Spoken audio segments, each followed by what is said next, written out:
Hi, this is Kelly at Quilter's Paradise, and today I'm going to show you a brand new template we came out with. It's called the Split Melon, and the sample that I made back here, you can see behind me. This was made using Maywood Studios' Summertime Collection, and we just thought it was kind of a great red, white, and blue combo, considering the summer is almost gone now and Labor Day is just passed, but it still is a great little table runner, maybe a small picnic quilt, but it was a lot of fun to make. Why don't we take off and go over to my sewing studio and I'll show you how easily it goes together. Okay, so here is our two-piece template set that you need to make this split melon. Now when it's finished, it comes to 8 inches. So you're going to have your A and your B. Now the trick is with your A piece, it is actually going to form, you're going to cut 2 for one side. So you're going to cut 4. You're going to cut 2 from a background, which in this case is this cream, and you're going to cut 2 from one of the other accents, whether it's in this case the green or the burgundy that I have up here. Right now I've got a green piece, and we're going to put him right there. And when you cut these, here's a little trick.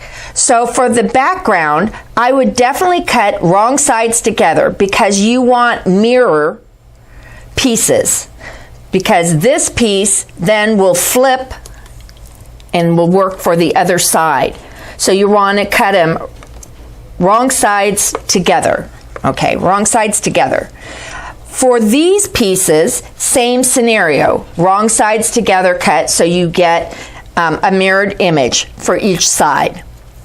Now if you're using, in this case I'm using fabric that most of it is from an older Moda Kansas City Trouble line called Prairie something or other. I should know this off my top of my head, but I literally just pulled scraps out of my bin to make this up. So you're going to need, just remember, these are mirrored, so you're actually cutting 2 of these, a mirrored piece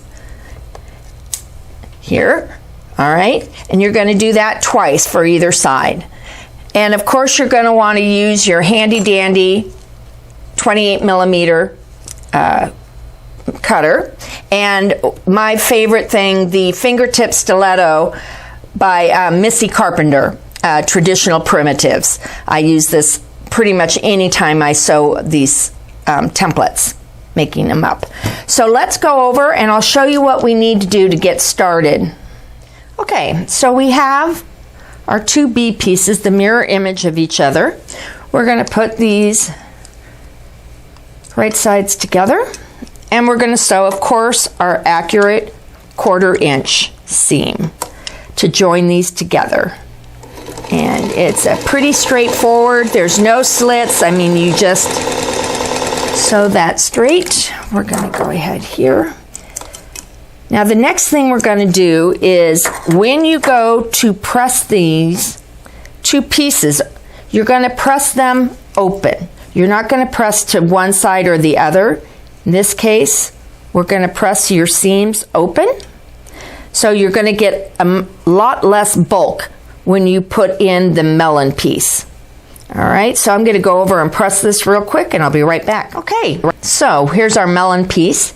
Here is the outside of our melon. You can kind of see here that the slits that we're talking about, and you're lining those up.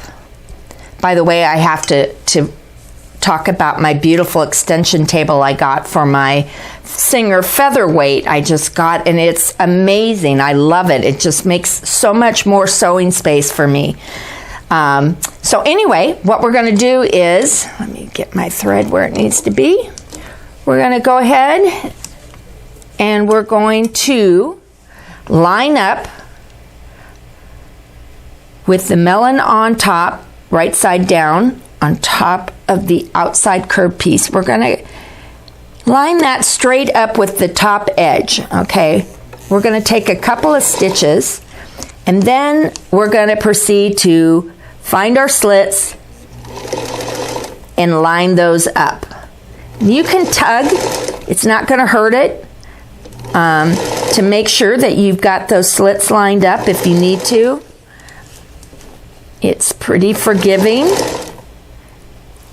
It takes a little bit more time. It's not super speedy, but it's well worth the wait. Again, we're not sewing curved, we're sewing straight. And these slits give us that opportunity to do that, as well as not having to use pins to line up the pieces, which is great. Less pinning to me is better. All right, and this is where we're going to be coming in. We're going to go take a couple stitches. Now we're close. We want to leave it needle down. I'm going to put up my presser foot, and I'm going to take the bottom and line it up with the top piece. And you kind of have to, like I said, sometimes there's a little bit of finagling that goes. All right, there we are. See how great this fingertip stiletto is? Because I'm holding that down and it basically feeds right under the presser foot. So we've got that now. And I don't like my edges, or I should say my threads, tails, and that is done. So now we get to do this fun thing, which is telling you which way you should press for this, because there is a method to our madness here, and we're going to go over to the pressing mat and I'll show you what we need to do. Okay, so at this point you're going to want to press your seams to the outside, okay, and we're just going to set them real quick here. And then I'm going to flip it over.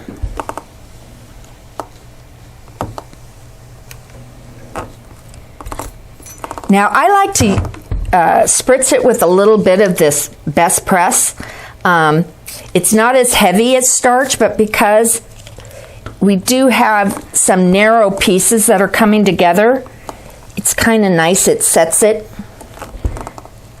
And a little bit of fuzz there, and so we've got the first side put on. So let's go ahead, we're going to go over, we'll put the other side in, and away we're going to go. Okay, so we've got our straight edges together, and we're going to go ahead and put on, let me get my thread through there, the other side of this split.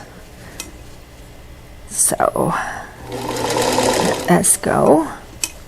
You just kind of, you got to be nice to it, be kind to it.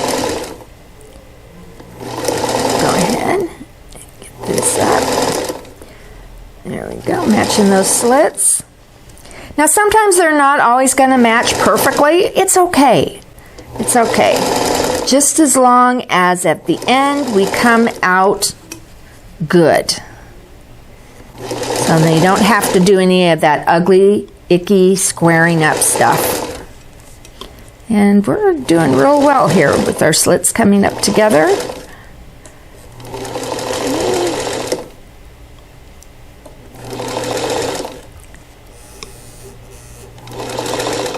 There we go. We're coming down to the wire here.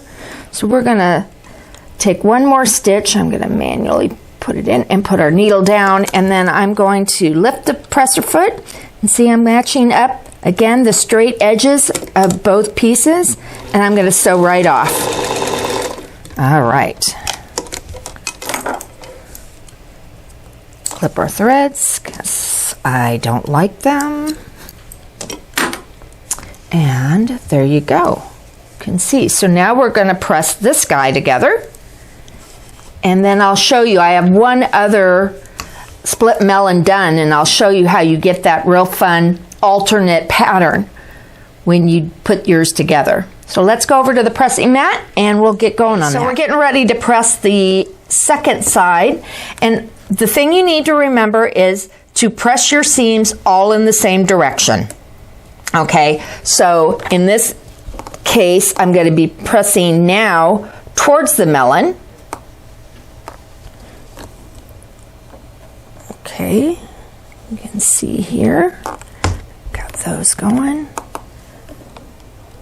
All right, and the reason for this is that when you put this together, you can then have nesting seams. So it's real easy and your seams match up. Okay.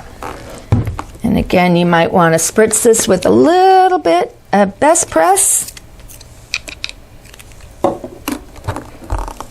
just to set it.